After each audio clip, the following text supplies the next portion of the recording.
Hey guys, so today I'm going to be doing a review of Trusted by Taylor L. Stimac.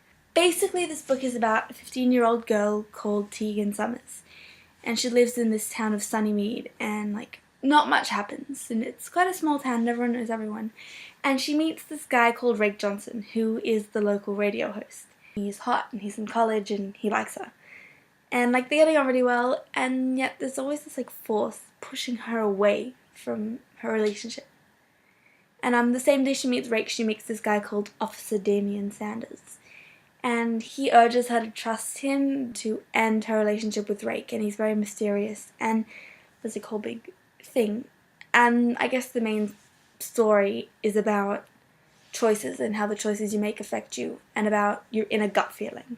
When you just feel like something's right or something's wrong, and sometimes what's right or wrong contradicts what you know and the facts. And it's that whole pull and push of emotions versus facts.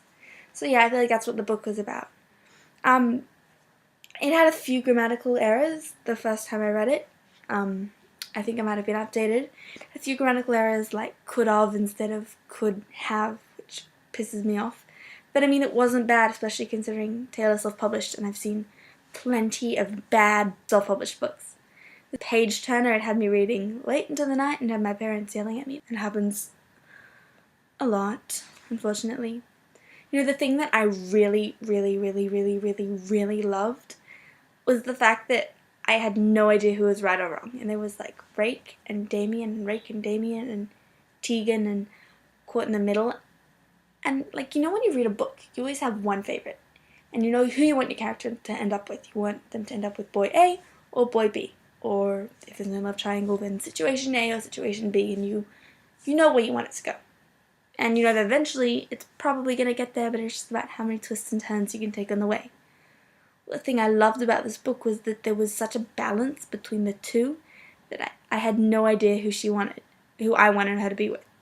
I had no idea which boy, which idea, which feeling, the gut or the head, your heart or your head, was right.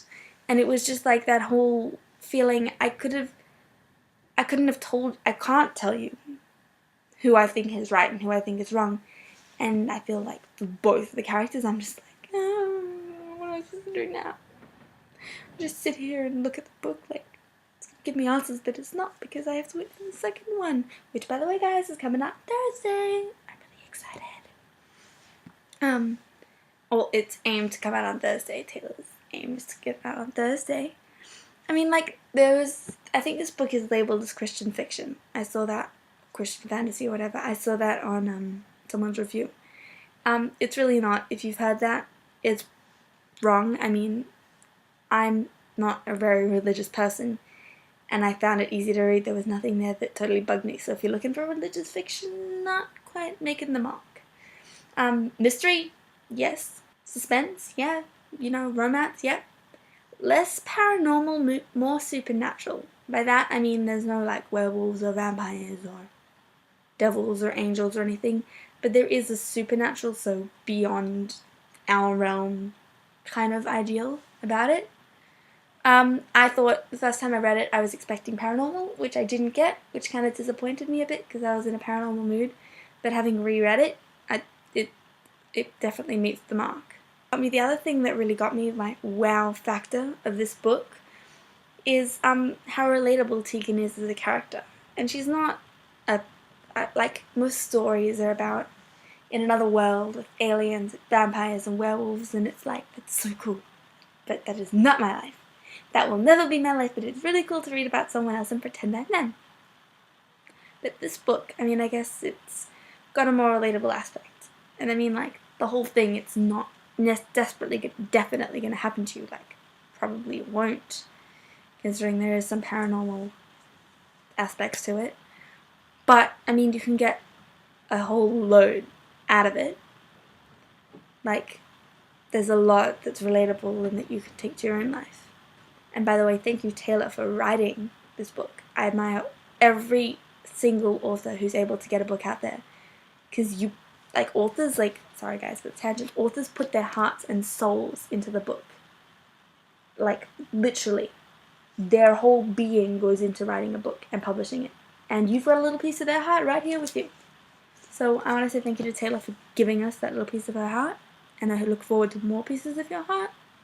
So Taylor's a really great author. Thanks for giving us a piece of your heart, and I look forward to more from you. Guys, don't forget the second book. It's coming out on Thursday. I'll link you to her Amazon, her website, and anything else. I mean, this author's definitely one to watch. I'm pretty sure this is her first book, and she's going places. She's going places. Don't forget to leave comments. Let me know what you think. Subscribe or don't. I don't really mind. I do these for me and for the authors because I love them and they love me too. I hope. So yeah, thanks for watching, and leave comments or subscribe or something. Or don't. Bye.